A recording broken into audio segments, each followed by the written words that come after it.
Welcome to again PRR College online classes and myself Prasad, lecturer in computer science, and this is for third BSc 6th semester students those who are preparing software engineering paper. Okay, and welcome to our fifth session, lecture number 5.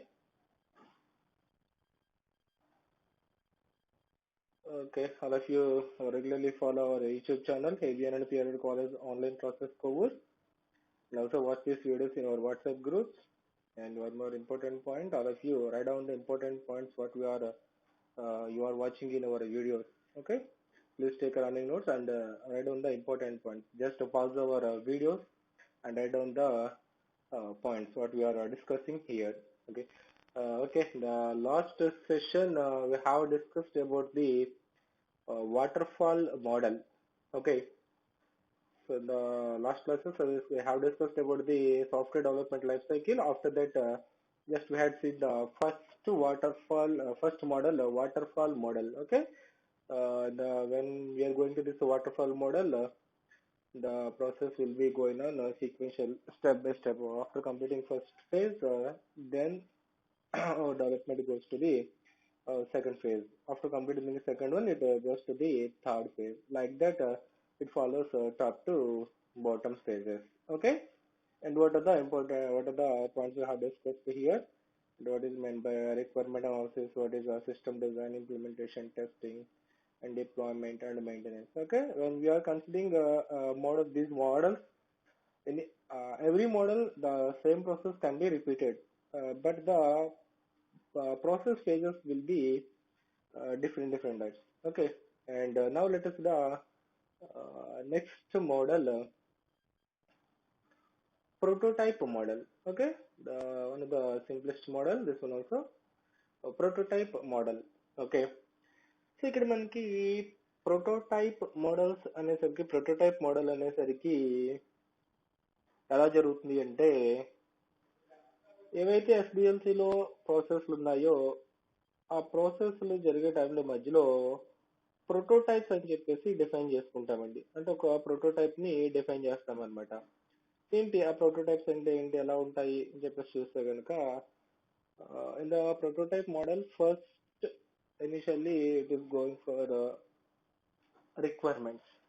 So first phase ఎప్పుడు కూడా మనకి requirements అని చెప్పుకుంటున్నాం కదా. Okay, ఇక్కడ కూడా మనకి first requirement phase లోకి వెళ్తుంది.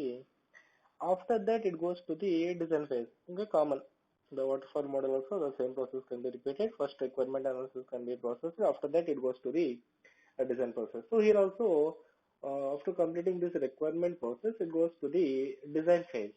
Okay, so when our project will be in design stage or design process, there the development team or the team who are involved in that software, the people can prepare it on prototypes.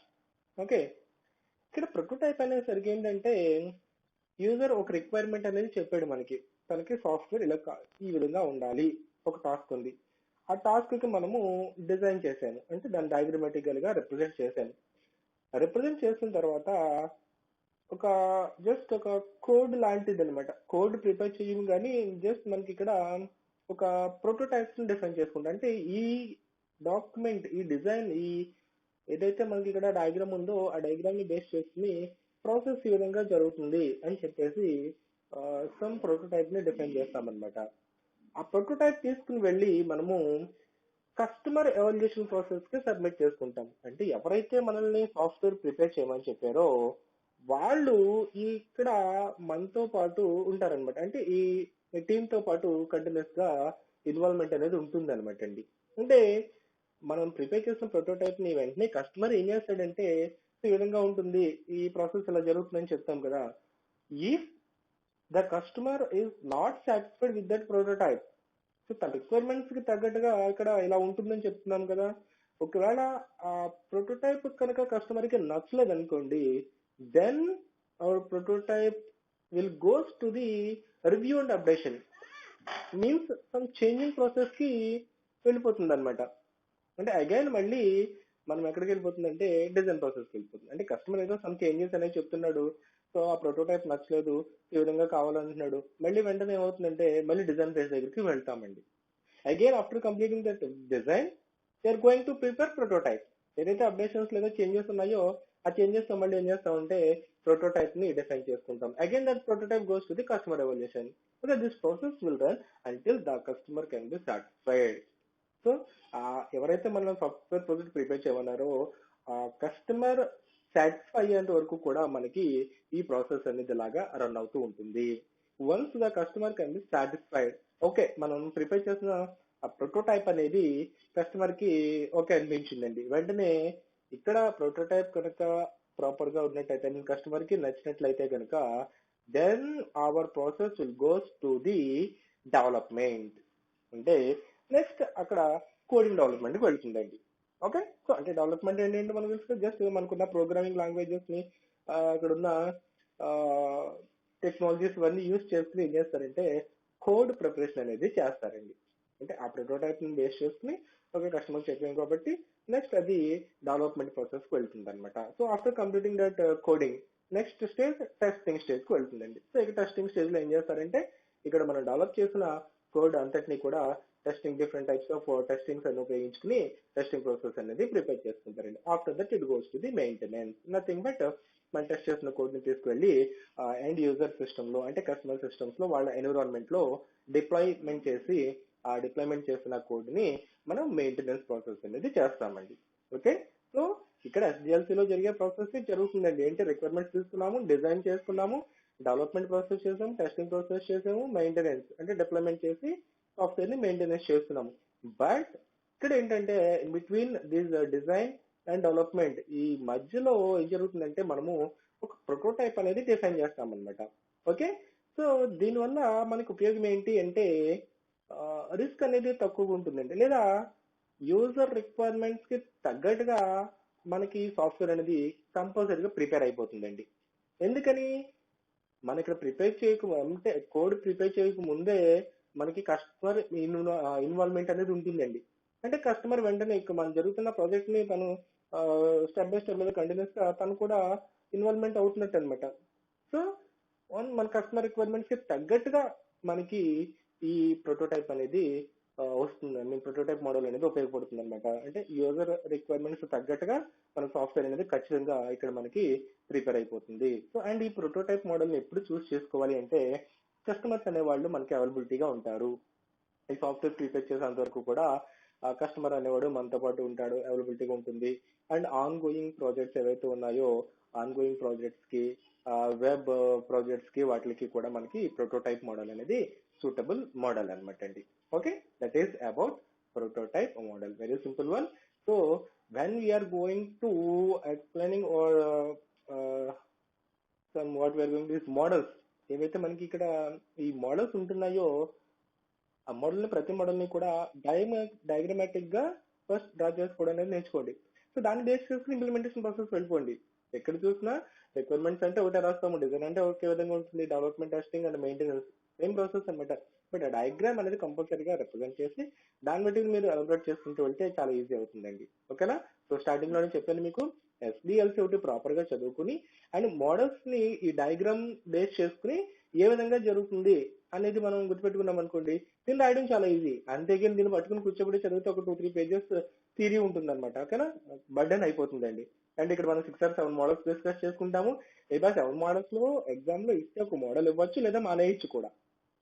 ఓకేనా? ఒకవేళ models ఇవ్వాలనుకుంటే 7 models లో ఏదైనా ఇవ్వచ్చు, అన్ని ఇంపార్టెంటే. ఓకేనా? ఇది ఇంపార్టెంట్ కాదని చెప్పలేము. అండ్ ఒకవేళ ఇచ్చాడు అనుకోండి, ఏదో ఒకటే ఇస్తాడు అనమాట. సో ఏది ఇచ్చినాక మనం ఎగ్జామ్ లో రాయాల్సి ఉంటుంది. ఒకవేళ ఇవ్వకపోయినా కానీ మనం అడగడానికి ఏమీ లేదండి. ఓకేనా? సో మోడల్స్ ని ఎగ్జామ్ లో అడగకపోయినా మనం అడగడానికి ఏమి ఉండదు. బట్ అలాగని చెప్పేసి వదలలేము, కానీ చదవాలి. అలా అని చెప్పేసి ఊరికి ఒక 7 మోడల్స్ ని ఒక 50 పేజెస్ కూర్చొని చదివితే మనకి బట్టి పట్టేస్తే ఏమీ రాదండి. సో ప్రాపర్ గా మోడల్ ఏంటి, దాని డయాగ్రామ్ ఏంటి, దాంట్లో వర్కింగ్ ప్రాసెస్ ఎలా ఉంటుంది అది క్లియర్ గా తెలుసుకోండి. తెలిసిన తర్వాత ఆటోమేటిక్ గా మనమే ఇంప్లిమెంట్ చేసుకోవచ్చు అనమాట అండి థియరీని. Okay, and let us see what are the theory points here. A prototype model suggests that before development of the actual software a working prototype should be built first. చూసారా ఇక్కడ prototype model అనేది దేనికి ఉపయోగపడుతుంది ఏంటండి, development of the software, మన actual software ని develop చేయక ముందుగానే ఏం చేస్తున్నామంటే ఒక ప్రోటోటైప్ అనేది మనము ప్రిపేర్ చేస్తాం అనమాట అండి. It allows limited performance version of the software to be delivered to the early stage of the development process. Just అక్కడ డెవలప్మెంట్ ప్రాసెస్ కోడింగ్ కి ముందు ఒక వెర్షన్ లాంటిది అనమాట. యాక్చువల్లీ మనం కోడింగ్ ప్రిపేర్ చేసి ఈ విధంగా ఉంటుంది అని చెప్పేసి సింపుల్ గా చెప్పడం అనమాట అండి ప్రోటోటైప్ అంటే. And the customer provides suggestions and improvements of the prototype. ఒకవేళ మన ప్రోటోటైప్ ని ప్రిపేర్ చేసినప్పుడు కస్టమర్ ఇన్వాల్వ్మెంట్ ఉంటుంది కాబట్టి తను ఏం చేస్తాడు, ఏదైనా సజెషన్స్ ఇవ్వడము, ఇక్కడ తన సాఫ్ట్వేర్ ఎలా కావాలని చెప్పడము, అలాంటి సజెషన్స్ ఇవ్వడము, లేదా ఇంప్రూవ్మెంట్స్ అనేవి ఏదైనా కావాలనుకుంటే ఆ ప్రోటోటైప్ ని అప్డేషన్స్ అలాంటివి చేయడం అనేది జరుగుతుంది అనమాట. After a prototype is built, okay prototype built అయిపోయింది, it is delivered to the customer for the evaluation. So prototype మనం బిల్డ్ చేసినప్పుడు ఎక్కడికి వెళ్తున్నాము, కస్టమర్ దగ్గరికి వెళ్తుందండి.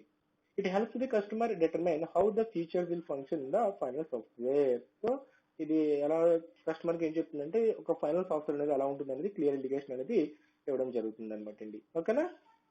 చూడండి ఇక్కడ prototype model should be used when the desired system needs to have a lot of interaction with the end users. ఓకేనా. End users తో ఇంటరాక్షన్ అనేది ఎక్కువగా ఉంటుంది. సో మనం ప్రిపేర్ చేసేది అనుకున్న సాఫ్ట్వేర్స్ మనం కంపల్సరీగా ప్రోటోటైప్ మోడల్ యూజ్ చేసుకోవాలి. And typically online systems, web interfaces have a very high amount of interaction with the end users are best suited for prototype model. So ఇలాంటి సిస్టమ్స్ కి ఇలాంటి softwares implement చేయడానికి మనకి ఈ prototype model అనేది ఉపయోగపడుతుంది అనమాట అండి. ఓకేనా. సో డయాగ్రామ్ గుర్తుపెట్టుకుంటారు. అండ్ ఈ డయాగ్రామ్ లో ఏ విధంగా జరుగుతుంది అనేది ఇక్కడ సింపుల్ స్టెప్స్ లో మనం ఇంప్లిమెంట్ చేసుకుంటాము. తర్వాత రిక్వైర్మెంట్ అనాలిసిస్ అంటే ఏంటి, డిజైన్ అంటే ఏంటి, డెవలప్మెంట్ అంటే ఏంటి, టెస్టింగ్ ఏంటి, మెయింటెనెన్స్ ఏంటి, ఒక్కొక్కటి కూడా సబ్ హెడ్డింగ్స్ పెట్టి మనం అక్కడ ఎగ్జామ్ లో రాయవలసి ఉంటుందండి. ఓకేనా.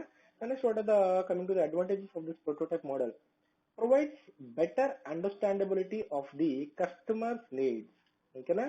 సో కస్టమర్ నీడ్స్ అనేవి తను ఎలా కావాలనుకుంటున్నాడో ఖచ్చితంగా మనకు తెలుస్తుందండి ఇక్కడ. ఓకేనా. ఎందుకని ప్రతిసారి కూడా మనతో పాటు ఉంటున్నాడండి. ఆ ప్రోటోటైప్ డెవలప్ చేసిన తర్వాత కస్టమర్ సర్టిఫికేషన్ మనకు అక్కడ ఇంపార్టెంట్ కాబట్టి కస్టమర్ నీడ్స్ ప్రాపర్ గా మనం ఈ ప్రోటోటైప్ మోడల్లో ఇంప్లిమెంట్ చేసేయగలం అనమాట. It helps to critically ఎగ్జామైన్ the technical issues. ఓకేనా. సో టెక్నికల్ ఇష్యూస్ ని కూడా మనం క్లియర్ గా మనం ఇక్కడ అబ్జర్వ్ చేయడం అనేది కూడా చాలా ఈజీ అవుతుంది అనమాట. ఎందుకంటే ప్రోటోటైప్ ప్రిపేర్ చేసినప్పుడు ఎలా ఉంటుంది ఏంటి అనేది మనకు అర్థమైపోతుంది కాబట్టి. Use it to develop of large projects. Okay, best suitable for large projects, పెద్ద పెద్ద ప్రాజెక్ట్స్ ఇంప్లిమెంట్ చేసుకోవడానికి మనకి ఈ ప్రోటోటైప్ మోడల్ అనేది యూజ్ అవుతుంది అనమాట. It reduces risk of failure. So software అనేది కంపల్సరీగా బెస్ట్ సాఫ్ట్వేర్ అనేది మనకి వస్తుందండి. ఫెయిల్యూర్ అయ్యే ఛాన్సెస్ అయితే చాలా తక్కువ ఉంటాయి అనమాట. ఎందుకంటే కస్టమర్ దగ్గర ఉన్నాడు. సో కస్టమర్ తను ఇలా కావాలంటే మన తనకు తగ్గట్టుగా మనం చేసేస్తున్నాం. సో అలాంటప్పుడు ఫెయిల్యూర్ ఎందుకు అవుతుంది, సాఫ్ట్వేర్ ఎప్పుడు ఫెయిల్యూర్ అవుతుందండి, మనం ప్రిపేర్ చేసిన తర్వాత కస్టమర్కి నచ్చలేదు అనుకోండి ఫెయిల్యూర్ అవుతుంది. సో ఇక్కడ ఫెయిల్యూర్ అయ్యే ఛాన్సెస్ ఉంటుందా, ఉండదండి. ఎందుకంటే మనతో పాటు కూడా కస్టమర్ అంటున్నాడు. సో తను ఇలా కావాలంటే మనం అలా ప్రిపేర్ చేసాము అందుకని చెప్పేసి ఫెయిల్యూర్ కూడా మనకి తక్కువ ఉంటాయి అనమాట. దీంట్లో డిసడ్వాంటేజెస్ ఏంటి, it is never ending process. ఒకవేళ మనం ప్రిపేర్ చేసిన ప్రోటోటైప్స్ అనేవి కస్టమర్కి నచ్చలేదు అనుకోండి, ఆ ప్రాసెస్ అలా జరుగుతూనే ఉంటుంది అనమాట. Until the customer can be satisfied. అతను సాటిస్ఫై అయ్యేంత వరకు కూడా మనకి ఈ ప్రాసెస్ అలాగా రిపీట్ అవుతూనే ఉంటుంది. అవునా. Prototype has to be discarded. So some might argue with the cost involvement is hire. ఒకసారి జరుగుతున్నప్పుడు ఒకవేళ మనం ప్రిపేర్ చేసిన ప్రోటోటైప్స్ అనేవి నచ్చలేదు అనుకోండి, సో మనం ఒక 10 టైమ్స్ చేసాం, 10 టైమ్స్ కూడా నచ్చలేదండి. సో అప్పుడు ఆటోమేటిక్ గా కాస్ట్ ఇన్వాల్వ్మెంట్ అనేది ఏమవుతుందండి, ఎక్కువైపోతుంది. అంటే ఒకసారి ప్రిపేర్ చేసేది మనము ఎన్నిసార్లు ప్రిపేర్ చేస్తున్నాము, సింపుల్ గా చెప్పాలంటే ఒక 10 టైమ్స్ అన్న ప్రిపేర్ చేసేస్తున్నామండి. సో కాస్ట్ ఇన్వాల్వ్ అనేది కొంచెం ఎక్కువగా అయ్యే అవకాశాలు కూడా ఉంటాయి. And it is a time consuming model, time taken తీసుకుంటుందండి. ఓకేనా. బికాస్ ఆఫ్ కస్టమర్ సాటిస్ఫికేషన్ అక్కడ కంపల్సరీగా కావాలి. ఒకవేళ నచ్చలేదు అనుకోండి, ఆ ప్రోటోటైప్స్ మనం అలాగా రిపీటెడ్ గా మార్చుతూ చేంజెస్ చేస్తూనే ఉండాలన్నమాట. సో ఆటోమేటిక్ గా మనకి అలా కస్టమర్ సాటిస్ఫై అయ్యే వరకు చేయాలంటే ఒక్కొక్కసారి టైం అనేది ఎక్కువ పట్టే ఛాన్సెస్ కూడా ఉంటాయి అనమాట అండి. Okay. So this is about prototype model. Okay. Okay, thank you.